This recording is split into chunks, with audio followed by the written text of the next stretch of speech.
Hello there and welcome to this wet track guide for the Bathurst 12 hour here on iRacing in 2025. My name is William Chadwick and I'll be taking you through this lap here today at Bathurst and some tips and tricks to help you go a little bit faster. So here we are with the lap guide then. I'm in the Acura GT3, new for iRacing this season. I'm going to talk to you a little bit about what to look out for in the rain, which is almost guaranteed across the course of the Bathurst 12 hour. You'll see a forecast screenshot somewhere on the screen right now. And it's going to be very challenging. Something unique about iRacing's rain is that it's incredibly dynamic. So what I show you here today may not be the case for you in the actual race because rubber lines change, and depending on where the rubber's been laid, if we've had a period of dry running, how the car's going to react, and also with where the puddles are being placed. Now, what this is set to right now is moderately wet, and that's static moderately wet, which is a state that the track can be in terms of wetness.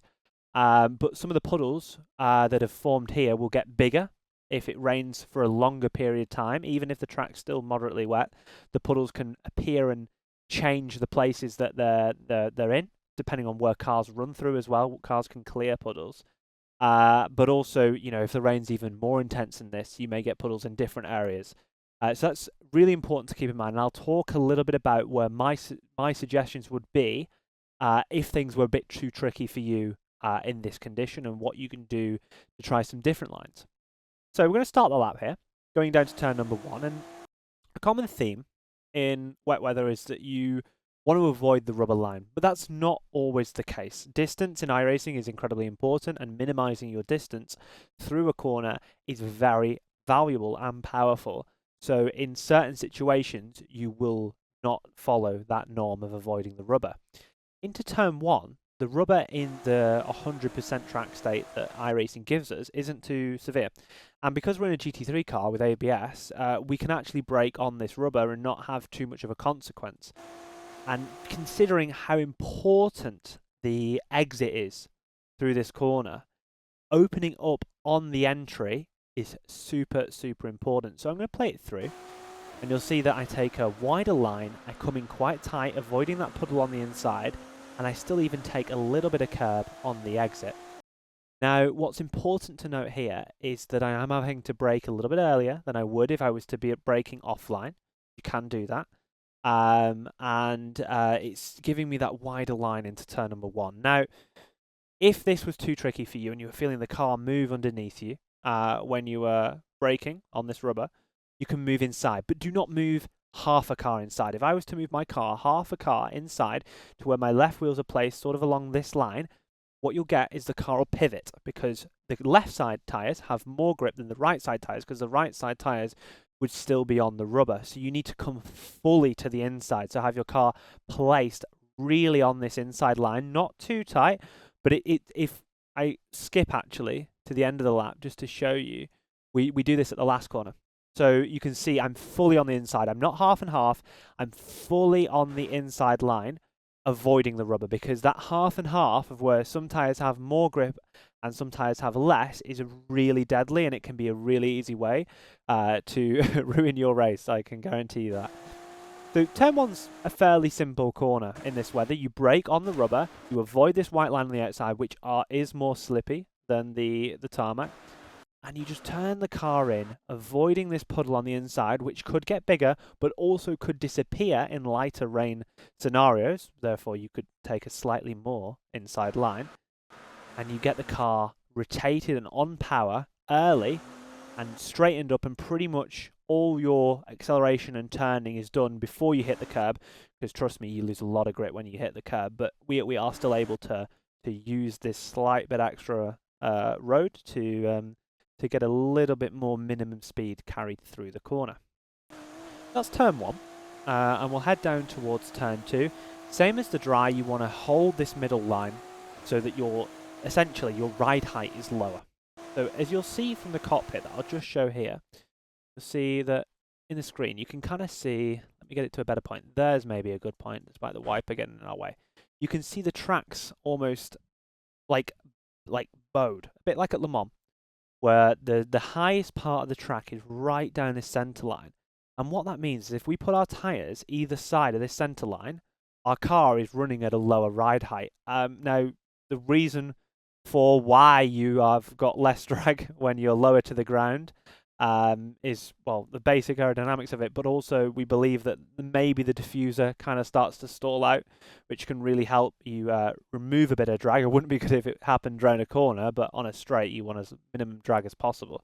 So it just helps us gain a little bit of lap time, a little bit of top speed, and it's just something to keep in mind. So down to turn number 2. What I like to do, brake offline. Rubber's super deadly here, and I like to brake offline. Braking point is a little bit earlier than the dry. You'd be braking kind of maybe 10, 20 meters later in the dry, but brake nice and inside. We're not on the rubber here. You'll cross the rubber at this point, and then you'll keep the car sort of middle of the road. Now you'll notice I get to power exceptionally early here. So as soon as I've crossed that rubber section, you can see I pick the power up really, really early. And I find that personally for me, the car just rotates and turns a lot better if you've got a little bit of throttle application on. Now, a common misconception in the rain for me, at least on iRacing, is that the car needs to be safe and easy to drive, and like understeering the setup is maybe a good thing to have.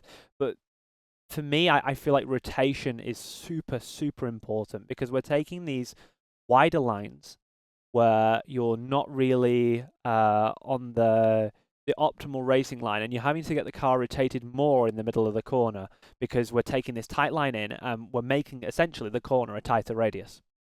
So rotating the car well is super important. I get a lot of power, and as you can see, my steering is quite balanced. You know, I'm almost rotating the car with the rear end, and you can adapt this a little bit by turning your TC up and down, and that can help you maybe correct the fact that the car's maybe a little bit loose for you if it is on exits.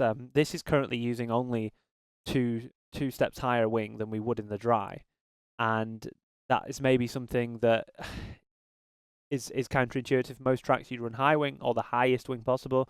Here at Bathurst, you lose a lot on the straights if you don't do that. If you run a really, really high wing, and for us at the minute, this sort of compromise is really good for us. Coming off turn 2, just be careful when you hit the rubber. You'll feel it just loosen up a little bit, but because we've got most of our turning done, we're completely fine. And like I say, this sort of middle ground around this corner is really, really good. Too wide, you're traveling too far, and also it feels a little bit like you're falling out the camber. This corner is quite hard to demonstrate, but there's quite a bit of camber on the inside, and if you end up too far wide, you fall out of that camber, and the car generally just has less grip. But we exit through here, come down into probably the hardest corner on the track, especially for how you have to take it in order to maximize performance and lap time. Now, there's two options you've got here. If you're let's say you're trying to survive the race rather than maximizing your pace, but you want to just, you find this line maybe a bit too difficult, or you end up thinking that you just want to make sure the car is not causing any damage, I recommend what you do here is that you, if I can get maybe a slightly higher aerial view, well, that's a bit high, the chopper cam, you kind of use the outside line here. Now, there's a huge amount of rubber placed in the middle of this corner, and what you can do is you can use the outside, being careful of the white line, and then just run pretty much all the way around the outside and not cross the rubber in the middle. Or you can do what I've done here, which is a much faster line. It is honestly like a second faster per lap, and it's take the tight line. Now, one thing I found that helped me here is, one, open it up really close to the wall on the exit, on the entry, sorry, and cross this white line. You will feel the slight lack of grip or loss of grip when you cross that, and commit earlier than you expect to the kink. Now, you'll feel that the car hits rubber, and what you'll see me do here, if I play it in slow motion, this personally helped me replicate this more consistently. You'll see, if you watch my steering, into the kink, add lock. You see me add that like extra 10, 15 degrees of lock. And for me, that helps me cross that rubber, stabilizes the car, stops the car from pivoting round on you. And it just, you feel when the grip comes back to the axle and when you've crossed the rubber successfully. And now we're on this inside line. This inside line is so potent here at this corner with the generated rubber that we have in the session. Now this could change, like I say, in the actual race that you drive, especially if we've had 5-6 hours of dry running and people have been taking a very tight line the whole race. It could be a case where you're using that outside line, and this is where you have to be comfortable in adapting your lines, because the rain, there is no simple right answer. It's not like the dry of this is the right line throughout the whole race, no matter what, pretty much. There is different lines that will work, whether there's different puddles placed down, different levels of wetness, and also how much rubber is actually on the track. I find that at this circuit, in the rain, a really good reference marker for where your front tyres need to be is inside of the white line. So here we run a super, super, super tight line, and I'm aiming to have my front corner essentially as close to this wall as possible. And inside that white line, if I just find the chase camera, just like almost you can see, I'm running my inside wheels just inside this white line, which is meaning that I have optimal grip. There's no rubber placed here, at least in the static conditions, and you can see I do get a little bit of spark from that, and that just allows me to hold a really tight line, but also get to power really early, because most of the rubber is laid in the middle to the exit of the corner. And thinking about things like this and achieving lines such as this it comes from a process of just kind of understanding where the rubber is, and there's nothing more important in the rain than understanding where the rubber is laid, because it can help you not only avoid incidents where you feel like you lose grip completely unnaturally, but it also helps you achieve a greater understanding of how to adapt your lines, how to change your lines if that changes. You're always trying to visualize in your head, or this is how I can describe it at least, you visualize where the rubber has been laid down. You understand where the dry line is, and you understand where you can drive around it and it might be faster. Of course, there's some scenarios where even just accepting that you drive on the rubber is just faster, because the lack of distance or the lack of turning you need to do on that rubber line means that the shorter distance simply is faster. But here, as you can see, I'm exiting, I'm powering fully off the rubber, and again I take this wider line here, and as you can see the car's a bit loose, but we majority avoid the rubber through the kink here and up into Quarry Corner. Quarry Corner, pretty simple. 2 wheels outside of the white line, and we take an extremely wide line here, is my preference.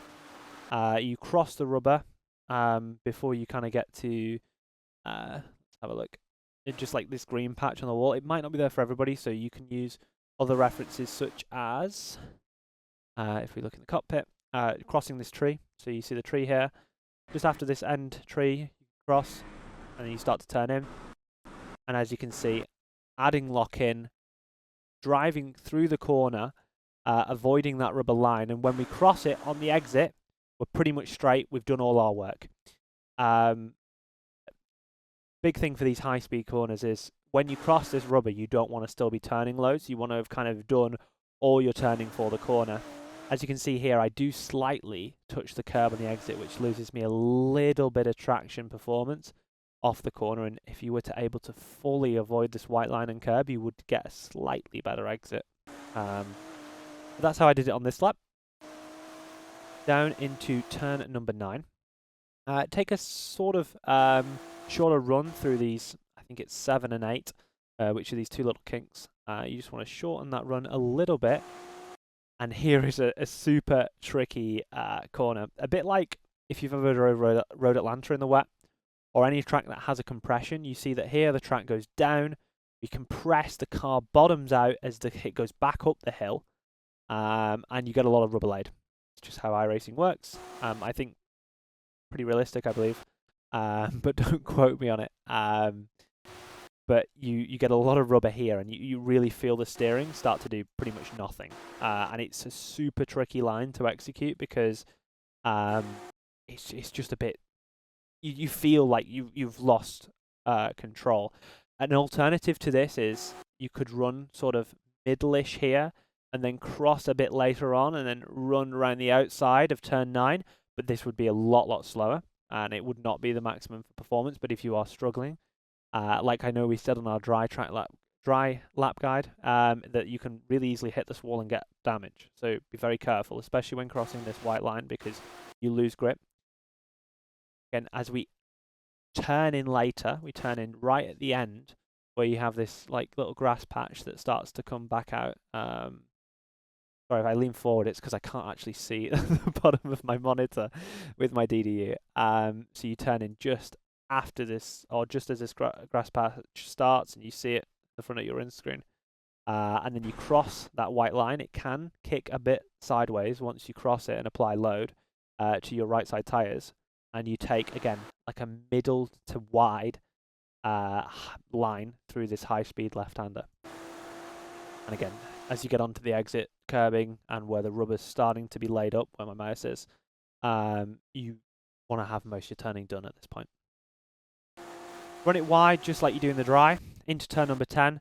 Now, you've got two options here for lines. Now, in this condition, where, as we can show here, if I show it through, maybe cockpit camera shows it best, you can see a puddle there on the inside of turn 10. Got the puddle there. That puddle will get bigger if it starts to rain for a longer period of time in this sort of wetness, which will make it even harder.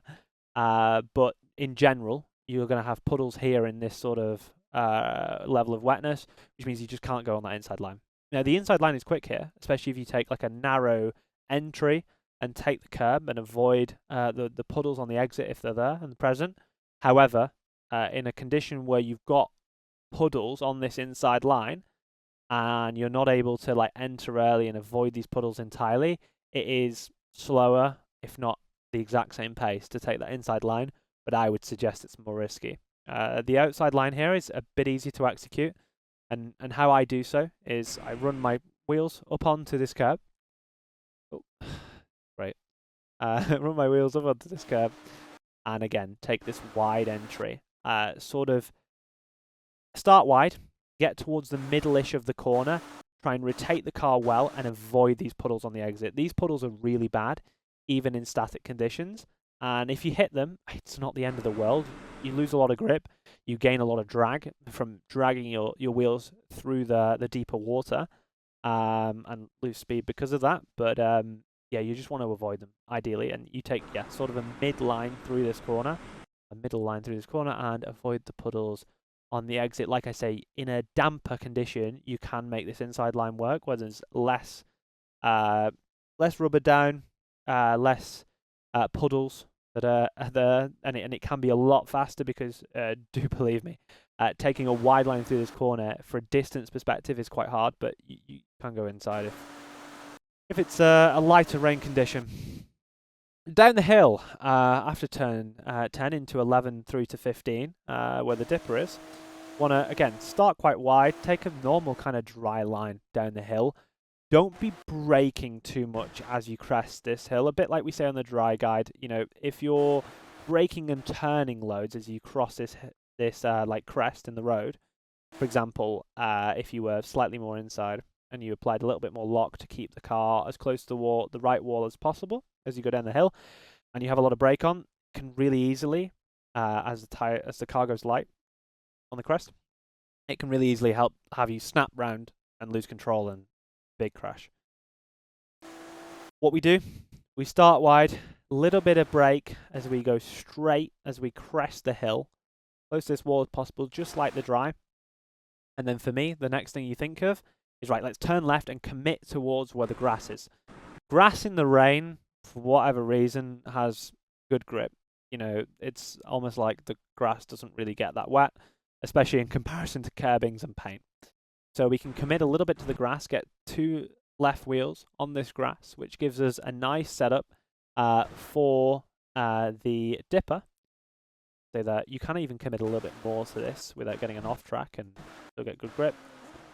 Hard on the brakes. Make sure you stop the car quite early here, because we want to make sure we get our inside front wheel into the right-hander of the dipper. I know it's not quite the dipper, but it's the like the sequence. We want to have our right side tyres sort of straddling this curb, if not slightly to the left of this curb, which has really nice grip and allows us to keep close, and then you aim for the exit. Now here on this lap, I don't get the best exit through here. There's, again, not a lot of rubber in the static conditions, and realistically, ideally, you want my car to be another eighth of a car to the inside, basically brushing the wall, because there's a lot of grip where there's no rubber here, and you can exit really strongly out the corner. As you can see here, I actually get a little bit on the rubber, which is existing kind of in the compressional area, and I just get a worse exit. Now, this could change a lot through the race, especially if there's a lot of rubber laid in a dry period, let's say 2, 3, 4, 5, 6 hours of dry running, which I don't think is quite likely to happen, but you know, the chances are up and down throughout the course of the race. If it does, and this is becoming impossible to run this line, you could, if you're opting for safety, literally run on this curb and just keep it tight and hold it outside here and kind of take that sort of line. If you watch what I do on my mouse, again, will be very slow. So kind of whatever you're comfortable with. But again, if the rubber's too bad here and you just got no grip at all and you get no exit, it's understandable why that would be so hard to do. So just, you know, keep an open mind to what lines you can produce. Down the hill after the dipper, it's kind of like a straight shot. You want to just kind of run here. You can grab a little bit of grass on the outside through turn 16, I believe this is, or 15 maybe. And you can grab, yeah, a little bit of grass. It'd be fine and grip-wise. Careful on the exit, because as you can see here, crossing kind of this rubber area, I still get a bit loose. I like to, again, you know, using these white lines as like sort of an area for placing my car inside of these white lines. Keep the car tight inside the white line here again. Cross over it wide into this corner. If you take a tight line through this corner, you just have no grip. There's loads of rubber down. It'll be the same sort of thing in the race. And I take a nice wide line through this corner and then start to open the corner up a little bit more once I've kind of just gone over this crest. So steering it a little bit to right here. Braking down the hill, taking a slightly wider line, again, aiming for the inside of this white lined area, basically, where there's not a lot of grip, not a lot of rubber laid down, and a lot of grip. As you can see here, I really run it as close as possible, because on the exit, again, like we kind of expect in heavy traction zones, there's a lot of rubber down. So what my aim here is to grip as tightly to the corner as possible, but also exit tight, because if I exit half a car wider, I get kind of stuck on the rubber, and if you drive this, you'll feel like the steering just goes, like, you go straight. It's like the car disconnects from the road almost, and you just want to make sure you're exiting inside of the rubber here and getting the best exit possible, because this corner is super, super important. You go onto a massive long run down the straight, and you can get a lot of time in this sector just from getting this exit pretty much perfect. And I'll show that through one more time, because I know it's quite difficult to see the references. But yeah, like I say, enter wide, get the car middle-ish of the road, just inside this sort of tarmac crease, which is always going to be there because it's part of the road scan. Enter inside the white line, as close to the wall as possible. Exit inside of the rubber, get all the traction you can, and fire yourself down the straight. Again, same principle as the dry. Run it inside, run in the middle here. Again, you see the same sort of phenomenon as the as you can see. There's the crest. Very easy to see as you go over the hill. You've got the higher road surfaces in the middle of the road. Again, running the car lower, gaining you more top speed, making your lap times faster. 3 lap time, literally. Run down towards and through the chase. Nothing special here at the chase. Don't go too close to the curb. Kind of just quarter of a car off it. Run to the inside. Brake offline. Again, careful. Not 2 tyres on the normal kind of rubbered line, fully off the rubbered line, because we don't want to give the car that unbalance into braking. Brake a lot earlier, about 150 mark, than we would in the dry, or not a lot earlier, but a decent amount earlier, specifically really because we're so far inside and we're making the radius of the corner that much tighter. Because generally, wet braking points are fairly similar to the dry, but here, because we're making the corner a lot tighter, we want to brake earlier. Hard on the brakes. Aim for the curb. Curb, you can jump a little bit on the inside. Good if you can get a bit of grass as well. And as in these conditions, you can't see many puddles. You can see maybe a tiny one forming just there on the apex. It's fast, but I can imagine big puddle forming here in the race, and you'll have to just essentially avoid it like we do at the last corner, and I'll show you that in just a moment. Avoid it and then just go around, not taking this curb, because okay, sure, we can jump up on the curb, but if there's puddles here on the right hand side where our right tires might end up, you're just going to lose all grip and just go straight and lose a lot of lap time. So jump this curb a little bit. You'll feel the loss of grip as you hit it. You even see it. You can see the car's trajectory noticeably change as soon as I hit the curb. Actually, I don't get it perfect really here because I don't get that much grass, but you can jump over it, exit a little bit inside the rubber, and then just exit the corner as best as possible, flat out, trying to avoid getting up on this outside curb, especially while we're turning through the corner. It's okay here because I've pretty much got the car turned. Down to the final corner, braking fully again off the rubbered line on the outside, down into the final corner, avoiding this puddle. Like I said, we need to avoid the puddles always in the wet because they just offer absolutely no grip whatsoever, even worse than the rubbered line. And we drive around it essentially, keep it quite tight to it, and power out of the corner. Again, trying to keep a little bit inside that rubber when we can, and through to complete your lap. And then do that another 100 times, however many ret laps there's going to be in this year's Bathurst 12 hours. It's certainly very tricky, and a few small notes I'll actually add on to the end of this.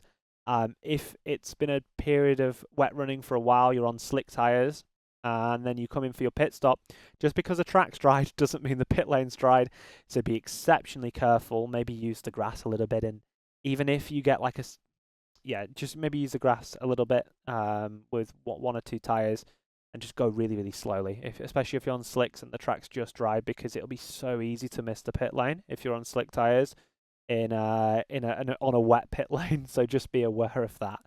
And yeah, that's kind of my tips and tricks to help you go a little bit faster in the rain and hopefully survive the race a little bit easier as well. And just be aware of the amount of adaptability that you'll need to kind of keep in mind when you're lapping this circuit in this sort of weather condition. And yeah, I hope you enjoyed the guide. Please like, subscribe if you're new around here. You can find our setups on Track Titan, Hymo setups, Track Titan. You can download them all. There'll be a link in the description that links directly to our website store. You can drive this setup that I just drove on here, as well as every other car across every road discipline, well, every main road series in iRacing, alongside Assetto Corsa Competizone, the new AC Evo, and also LMU.